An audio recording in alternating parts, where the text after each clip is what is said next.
안녕하십니까. 내과 의사, 신경과 그리고 소설가 연규호입니다. 오늘은 뇌과학과 문학 이론 42회째 세미나를 하게 되겠습니다. 오늘의 제목은 조금 좀 자유롭고 흥미로운 제목으로 시인은, 소설가도 역시 마찬가지입니다.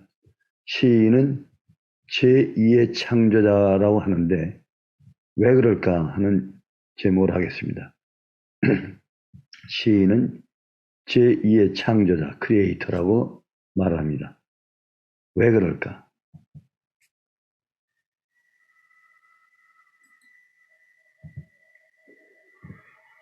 그러면 제1의 창조자, 크리에이터, 시는 누구일까? 제2의 창조자, 시인, 소설가를 말합니다. 번역은 제2의 창조라는 말도 하긴 합니다만은 창조자라는 말은 하지 않습니다만 제1의 창조자, God, 하나님이라고 제가 명칭을 붙였습니다. 저는 기독교 신자이기 때문에 하나님이라고 하는 명칭을 붙였습니다. 혹시 다른 교회에서 쓰는 용어와 조금 다를 수 있으니까 양해해 주시길 바랍니다. 성경을 보시면은 창세기 1장 1절에 보시면 In the beginning, God created 라는 말이 나옵니다. 태초에 하나님이 세상을 창조하셨다라고 말씀하셨고요. 요한복음 1장에 보면은 In the beginning was the world, and the world was with God. 태초에 말씀이 있었는데, 로고스가 있었는데, 로고스가 바로 하나님이다. 이렇게 말씀을 하셨습니다. 특별히 플라톤은 로고스, 파토스, 에토스라는 말을 많이 썼습니다. 로고스라는 것은 여기서는 이성이라는 말이 되고, 에토스, 윤리, 파토스, 감성이 되겠죠. 그러나 로고스란 말은 엄밀히 치면은 창조자란 말이 되겠습니다. 말로 창조했다. 그러면 하나님이 우주를 창조하셨다고 그랬는데 우주의 창조라는 것이 무엇이냐? 결국 공간과 시간에 대한 창조를 말하십니다. 공간과 시간에 관한 창조가 되겠습니다. 공간과 시간이라고 하는 것은 우리 인간으로 볼 때는 감각신경의 관계가 됩니다.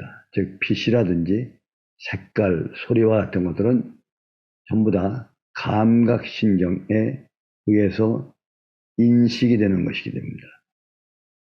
그래서 철학을 보면은 철학에서 바깥에 있는 사물 같은 것이 이것이 우리 감각신경에 의해서 뇌 속으로 들어와서 인지기능으로 들어와서 거기서 형상을 만듭니다. 이미지를 만들고 그 이미지에서 개념이 되고 개념 가운데 이미지가 없는 개념, 철학적인 정신적인 개념을 우리가 형이상학이라고 말을 하죠. 형이상학이 조금 더 좀 올라가게 되면은 초월이 되고 또 신의 영역이 됩니다. 그리고 또 보시면은 퀀텀 세어리나 철학의 물리학에 의하면은 무에서 유가 형성되었는데 그것이 소위 빅뱅 세어리라고 합니다. 빅뱅 세어리.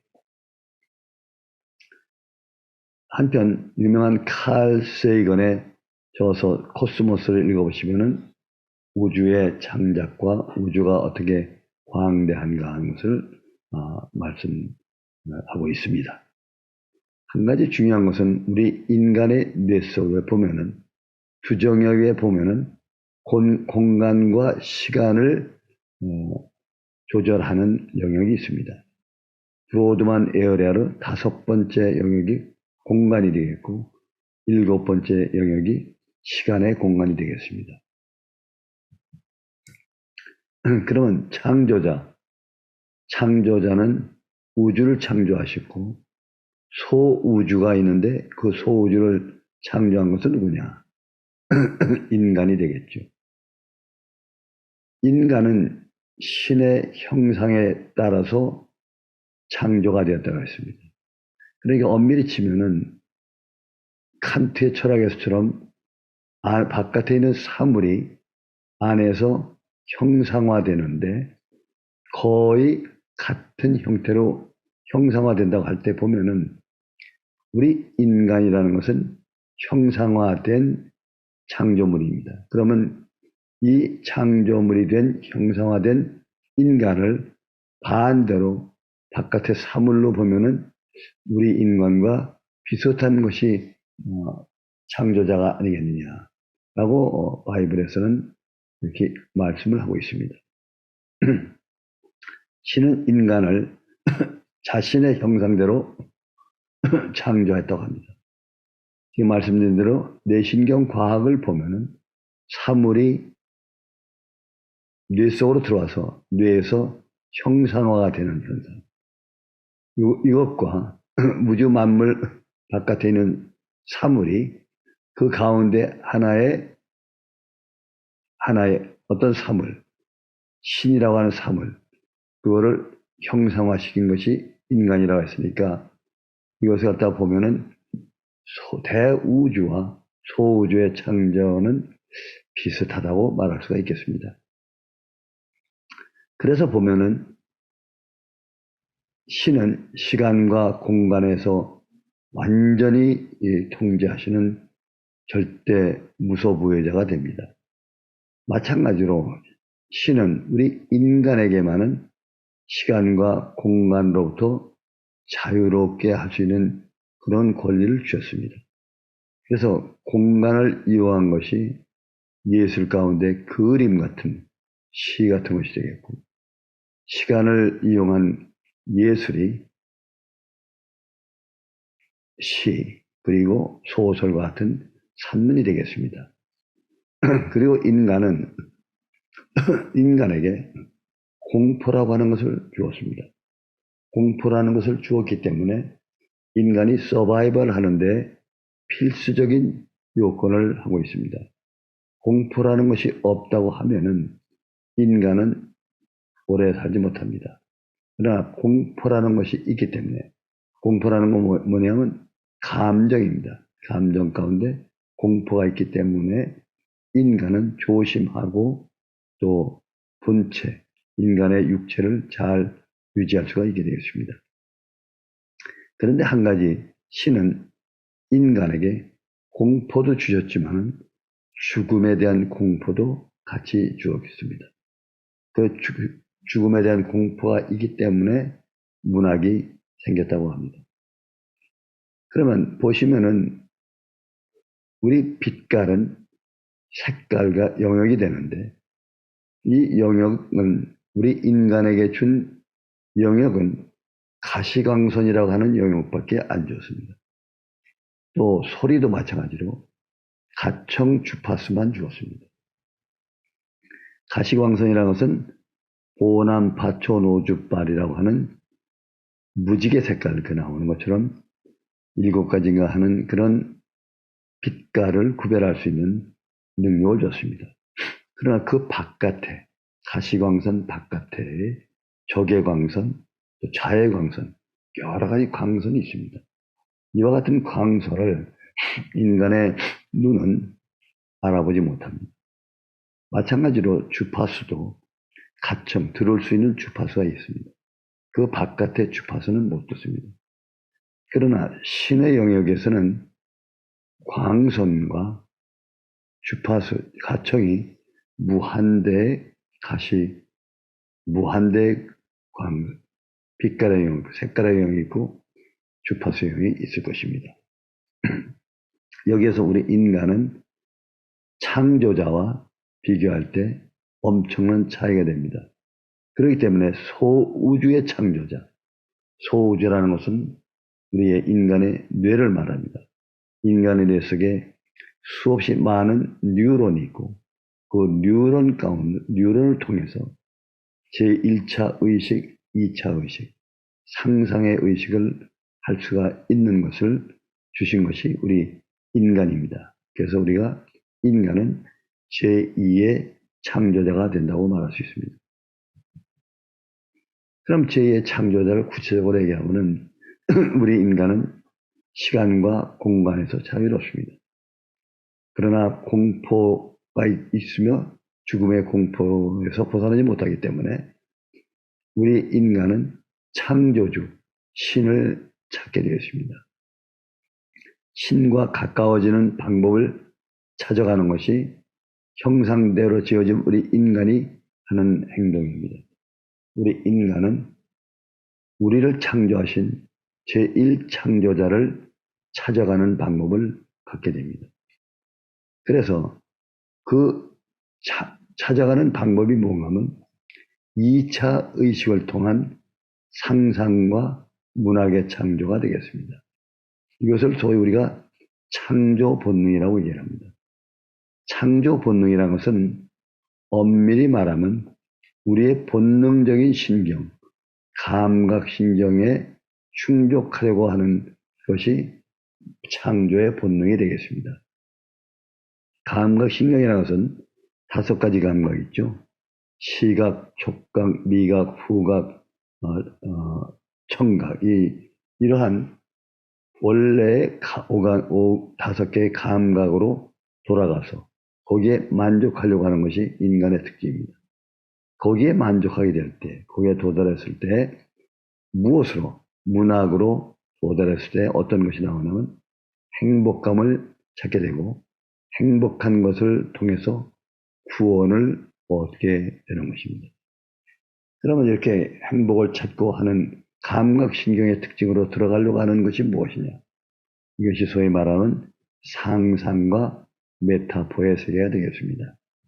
상상과 메타포의 세계는 신경학적으로 볼 때는 제2차 의식이 되겠습니다.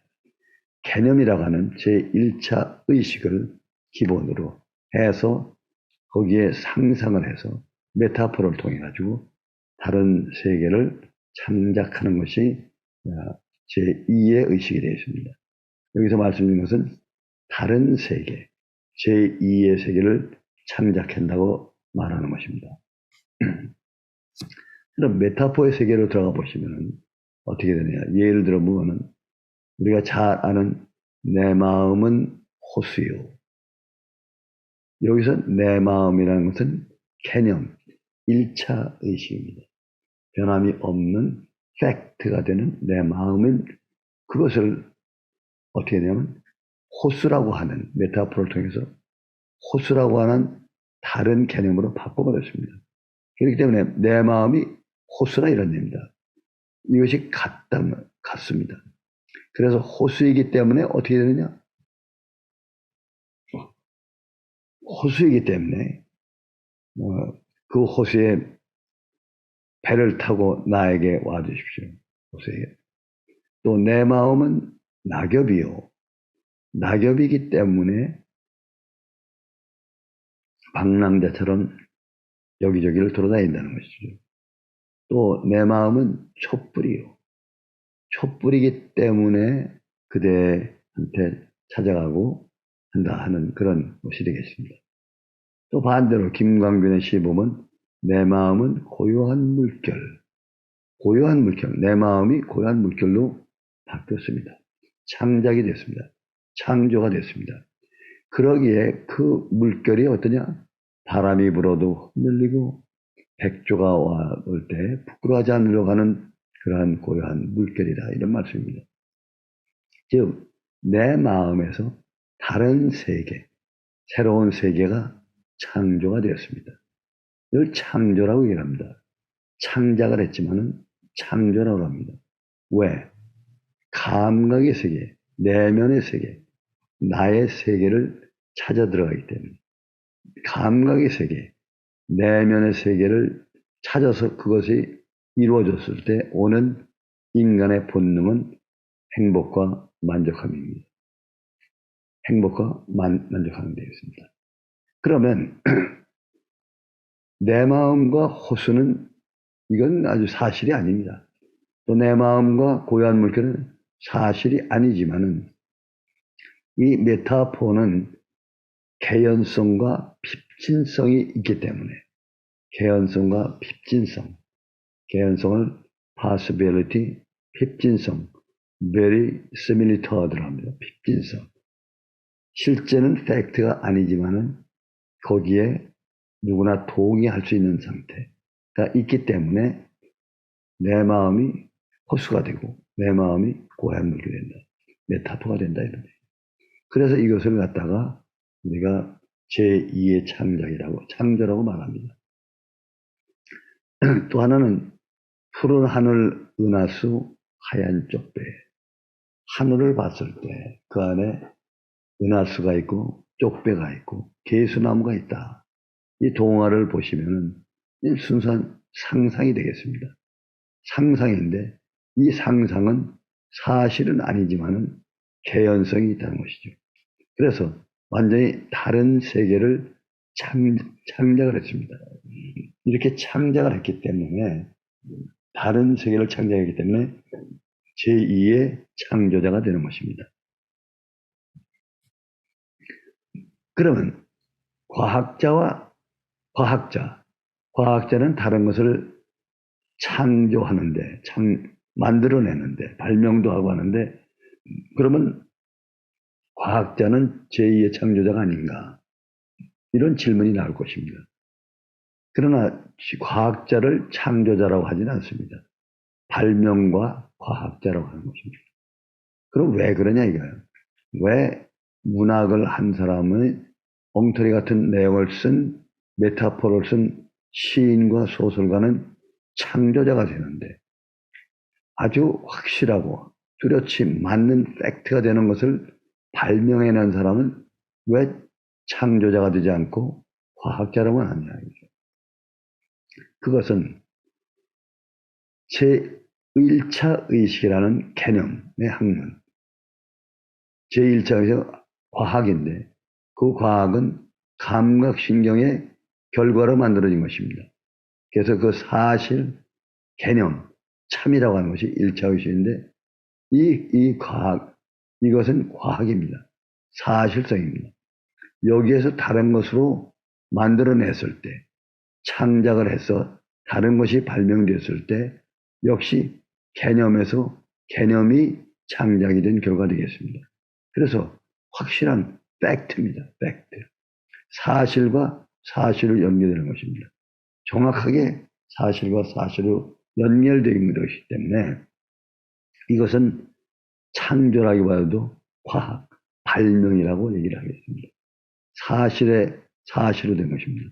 반대로 문학이라는 것은 사실에서 사실이 아닌 것으로, 가짜로 된 것인데 또 불구하고 이것은 우리에게 플레저, 행복감, 해피니스를 갖다주는 결과이기 때문에 다른 세계를 갖다 주었기 때문에 개연성, 핍진성만 가지고 있지만은 이것을 갖다가 시문학을 갖다가 창작이라고 하고 창조자라고 합니다.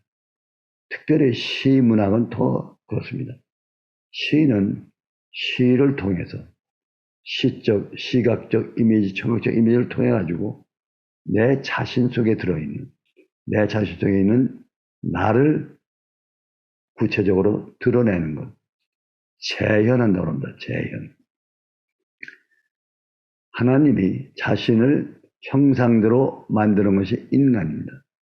그 인간의 마음을 바깥으로 드러냈다 했을 때 이것이야말로 엄청난 창조가 되겠습니다. 소설은 자신의 마음속에 있는 것을 시처럼 구체적으로 드러내지 못합니다. 시가 더 발전이 되면은 마치 신의 세계를 바깥으로 드러내는 것처럼 신을 만나는 것처럼 됩니다. 그걸 현현이라고 하죠. 소설에서는 재현이나 현현을 하지 못하고 재현을 할 수 있겠지만 현현 같은 것은 할 수가 없을 것입니다. 그렇기 때문에 시인은 제2의 창조자다. 시간과 공간으로부터 자유로운 제2의 창조자다. 이렇게 말을 할 수 있습니다. 여기에 덧붙여서 소설가도 역시 상상을 하기 때문에 제2의 창조자라는 말을 붙일 수가 있습니다만은 저는 소설가지만은 시인들을 참 존경하는 이유가 어디에 있는가 하면 시인들은 소설가보다도 더 내면의 세계를 끌어내서 하나님이 자기 형상대로 만들어진 그 형상을 바깥으로 끌어낼 수 있는 그러한 실력을 갖고 있기 때문에 심지어는 현현, 신을 만나는 세계까지 도달할 수 있기 때문에 시인들, 시문학을 참 존경합니다. 참고로 번역은 제2의 창조라는 말을 하지만 번역가를 창조자라는 말을 쓰지는 않습니다. 유사한 얘기가 되겠죠. 그런 의미에서 저는 찬송가 40장에 보시면 주 하나님 지으신 세계, O Lord my God, when I in awesome wonder, 제목은 How Great Thou Art라고 하는 찬송가가 있습니다. 참 주 하나님 지으신 세계, 바라볼 때 참 오묘하고 신비로운 세계, 천둥과 번개가 치는 세계, 거기를 볼 때마다 하나님의 세계가 내 마음의 세계를 본다. 이렇게 볼 때 이것은 제1의 창조자와 제2의 창조자가 어떻게 서로 만나는가 하는 것을 음악으로 이렇게 표현한 것입니다. 그렇기 때문에 예술, 시, 그림, 음악, 문학 이것은 2차 의식으로 된 상상의 세계로 되어 있기 때문에 엄청난 제2의 창조자가 될 수 있습니다. 엄밀히 치면 그림을 그리는 화가보다는 문학하는 사람들이 더 가까이 가고 문학하는 사람보다 오히려 음악을 하시는 분들이 그 오묘한 청각적인 이미지를 통해서 하나님의 세계에 더 가까이 가고 있지 않느냐 하는 것이 뇌신경 과학을 통해서 볼 때 이렇게 증명하고 설명을 할 수가 있을 것입니다. 오늘은 조금 분위기를 바꿔서 여러분에게 말씀드렸습니다. 공유를 중지하겠습니다. 아시다시피 문학이라는 세계는 참으로 재미있고 오묘합니다. 과학적인 것과 비과학적인 것. 사실 엄밀히 치면은 1차 의식과 2차 의식. 그렇기 때문에 저는 닥터 에델만이 만드는 것인 1차 의식, 2차 의식을 여러 문인들에게 가감없이 설명하고 알려드리려고 노력을 많이 하고 있습니다만 뇌과학을 잘 이해를 못하셔서 그런지 이해를 하려고 하지 않습니다. 그러나 언젠가는 이해할 날이 있겠죠. 그것을 위해서 계속해서 제가 여러분들에게 좋은 영상으로 보답을 하겠습니다. 감사합니다. 이것으로 마치겠습니다.